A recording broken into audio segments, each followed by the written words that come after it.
For more, I'm bringing in Bell Point Chief Strategist David Nelson, along with Moody's Chief Economist John Lunsky.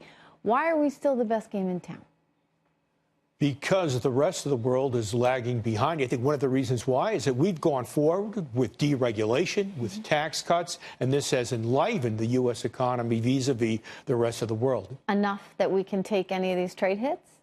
For now, it seems as though we can. Let's, not forget that we are running a trade deficit. So if anything, who knows, perhaps a trade war might be either neutral or a slight net benefit to the U.S. economy. It's these countries that are running huge trade surpluses. That's where you find the equity markets are down sharply since the latest outbreak of trade tensions for the year to date. You would? I would. And, if you're keeping score, look at our markets. We're up a little bit on the year. Look at China, down pretty significantly. And they enjoy the trade surplus. They're going to probably... they're running out of runway as we speak. And I don't think there's any investor out there that likes, the trade discontent and the rattling of sabers. But I agree with the president. There are some real issues here, and the global trade system is broken. And it's not just the industrial marketplace where intellectual property is being robbed. Look at China's J-31 strike fighter. It looks exactly like a Lockheed Martin F-35.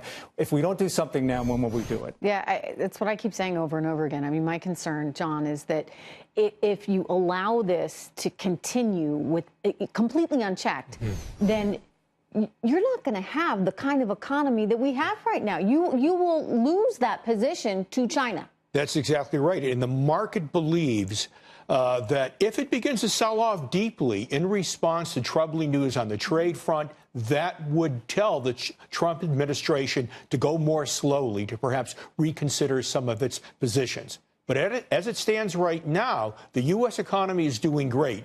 China's not doing that well. Europe is not doing that well. So does that give us more ammunition, so to speak, when we're dealing with them in this trade war? Don't forget, we're their biggest customer. We're the world's biggest customer. I think the president's actually getting some results. I think it was last week, you actually had German automakers go to their constituents, go to the politicians and say, cut a deal, make a deal. Yeah. And some people are actually talking about no tariffs, and that was teased by the president back at the G7 in Canada not that long ago. What would the world look like if we actually had lower tariffs across the board? It'd be fair. I mean, then you could actually have a fair, maybe that's the end game. Maybe that's the end game. And I'm going to go ahead and predict that 1 year from now, there is going to be less in terms of tariffs and restrictions on international trade than you have today after this is John and I aren't often on the same side of the debate, but I agree with that. Right? Right. I mean, that is an accomplishment. If he can say, I was able to lower these tariffs, I was able to secure our intellectual property in a meaningful way, because don't forget how much that's costing companies, that is something. I don't think it's policy, Trish, that's the problem. If there's something I could fault, it would be the communication of the message. You can't have, like, Steve Mnuchin and Peter Navarro going out on opposing networks talking their book. Those conversations should be kept inside the Oval Office, where the commander-in-chief makes the decision in the end. So walk me through that. So you don't so Steve Mnuchin's like, oh, he's trying to temper everybody's you create a disjointed message. Like, we're going hard after China. And it's like, wait, what's really happening? Is that... Keep it inside the room until you have a deal. Markets? I don't think you have to put it out there. Is that why we were down so much? Not last few sessions, the uncertainty certainly fed it, and I think that's what investors were, reacting to, because the numbers are still pretty good. I think they're reacting to the uncertainty. Go ahead. Well, with reference to what you're talking about, in the past, we had trade deals. They were kept secret. Okay, the public didn't have any idea of what was going on when these trade deals were being put together.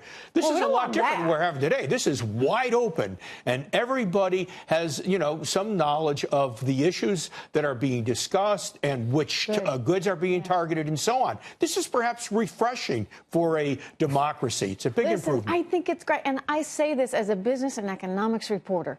I mean, sometimes I was once told in my career, don't say GDP on air. Please don't say GDP on air, because no one knows what you're talking about. I guarantee you people know what GDP is now, and that's because the president keeps talking about it. You can pull it to the gas station, they know what that word was. Right? I mean, but that is refreshing. People are talking about trade. People are talking about GDP growth. People are talking about the unemployment rate, and this is what we need more of, because ultimately people do vote their pocketbooks, and you want to hold these politicians responsible. I think that's true, but I think the conversation should remain with the professionals, because what's happening, it's being debated in the media, and the media is out there. I see what you're saying, because he's got members of his own team out there saying different things, and that's a disjointed message. And I get manage them a little. I get the generals at times, they disagree, but in the end, one person has to make the call. Keep it inside of headquarters. All right, I'm going to leave it there. Thank you so much. Good to see you both.